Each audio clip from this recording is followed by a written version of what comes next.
हाथ वज्र और ध्वजा बिराजे, कांधे मूंज जनेऊ साजे।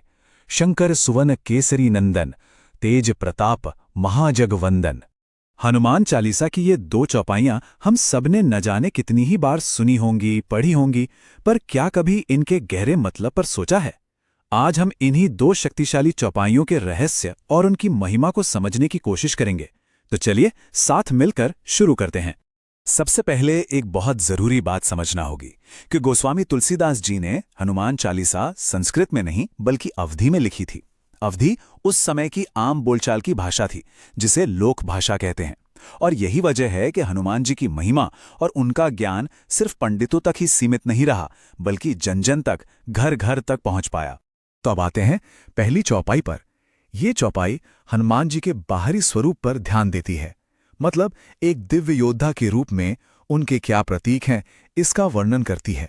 पहली लाइन है हाथ वज्र और ध्वजा बिराजे। इसमें तुलसीदास जी दो मुख्य चीजों की बात कर रहे हैं जो हनुमान जी के हाथों में विराजमान है। एक है वज्र और दूसरी है ध्वजा।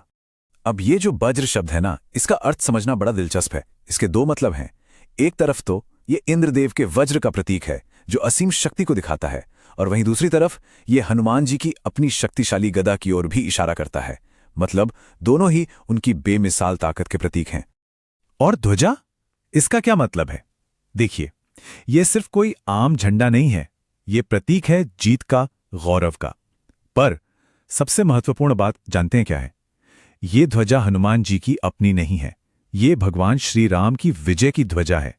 और ये बात कितनी खूबसूरती से दिखाती है कि हनुमान जी की सारी ताकत, उनका सारा पराक्रम सिर्फ और सिर्फ श्री राम की सेवा के लिए ही है। चलिए अब चौपाई के दूसरे हिस्से पर चलते हैं, और ये हिस्सा ना हनुमान जी के व्यक्तित्व के एक और गहरे, एक विद्वान वाले पहलू को उजागर करता है। लाइन है कांधे मूंज जनेऊ साजे। यहां जिक्र हो रहा है जनेऊ का, जो मूंज घास से बना एक पवित्र धागा है। लेकिन ये सिर्फ एक धागा नहीं है, बल्कि ये वैदिक ज्ञान का, संस्कारों का और आध्यात्मिक दीक्षा का एक बहुत बड़ा प्रतीक है। और पता है, यही जनेऊ हनुमान जी को द्विज बनाता है। द्विज मतलब जिसका जन्म दो बार हुआ हो। कैसे? पहला जन्म तो हुआ शारीरिक, और दूसरा जन्म होता है आध्यात्मिक, जब गुरु से ज्ञान मिलता है। और यही चीज उन्हें एक साधारण वानर से बहुत ऊपर उठाकर एक ज्ञानी, एक सुसंस्कृत हस्ती के रूप में स्थापित करती है। तो अब आप देखिए कितनी खूबसूरती से ये एक चौपाई हमें बता रही है कि हनुमान जी में तीन अलग अलग भूमिकाओं का संगम है। हाथ में वज्र है तो वो एक योद्धा हैं, श्री राम की ध्वजा है तो वो एक सेवक हैं, और कंधे पर जनेऊ हैं तो वो वेदों के ज्ञाता, एक ब्राह्मण हैं। योद्धा, सेवक और विद्वान सब एक ही स्वरूप में। यही बात उन्हें एक संपूर्ण व्यक्तित्व बनाती है। पर अब एक सवाल उठता है, हनुमान जी के ये सारे बाहरी प्रतीक, उनका ये स्वरूप आखिर उनके किस अंदरूनी सच की तरफ, उनके असल सार की तरफ इशारा करते हैं? इसका जवाब हमें मिलेगा अगली चौपाई में। तो चलिए अब देखते हैं छठी चौपाई। ये वो चौपाई है जो हनुमान जी के दिव्य मूल और उनके ब्रह्मांडीय महत्व को उजागर करती है। चौपाई शुरू होती है इन शब्दों से, शंकर सुवन केसरी नंदन। और ये दो शब्द ही हनुमान जी का सीधा संबंध भगवान शिव से जोड़ देते हैं। अब ये जो शंकर सुवन है ना, इसके कई गहरे मतलब हैं। इसका सीधा साधा अर्थ तो है शंकर के पुत्र, लेकिन बात यहीं खत्म नहीं होती। कई जगहों पर माना गया है कि वो स्वयं शिव के ही अवतार हैं। कुछ कथाओं में उन्हें शिव का 11वां रुद्र अवतार भी कहा गया है, तो कहीं पर उन्हें वायुदेव द्वारा लाए गए शिव की शक्ति का अंश माना गया है।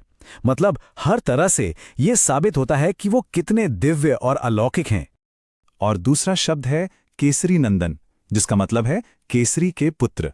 ये उनके पार्थिव पिता वानर राज केसरी और उनके वंश को दिखाता है। तो देखिए तुलसीदास जी ने कितनी सुंदरता से उनके दिव्य और लौकिक दोनों ही मूल को एक साथ सम्मान दिया है। तो अब इन दोनों चौपाइयों को एक साथ जोड़कर देखते हैं।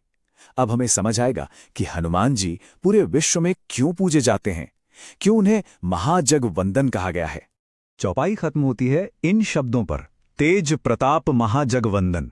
मतलब आपका तेज, आपका प्रताप इतना महान है कि सारा जग, सारा संसार आपकी वंदना करता है। और ये जो पंचमुखी हनुमान का स्वरूप है ना, ये उनकी इसी असीम महिमा और शक्ति का सबसे बड़ा प्रतीक है। तो अगर सार देखें तो हनुमान जी की इस विश्वव्यापी पूजा का कारण है एक अद्भुत संगम। संगम किस चीज का? उनके बाहरी स्वरूप और उनके आंतरिक सार का। एक तरफ उनकी शक्ति, सेवा और ज्ञान है, और दूसरी तरफ उनका शिव का दिव्य अंश होना। बस यही मेल उन्हें इतना अद्वितीय और पूजनीय बनाता है। तो आखिर में बस एक विचार, हनुमान जी के स्वरूप और सार की इन गहराइयों को समझने के बाद अब जब हम अगली बार इन चौपाइयों को पढ़ेंगे या सुनेंगे, तो क्या वो अनुभव हमारे लिए और भी ज्यादा शक्तिशाली और भी ज्यादा अर्थपूर्ण नहीं हो जाएगा? सोचिएगा।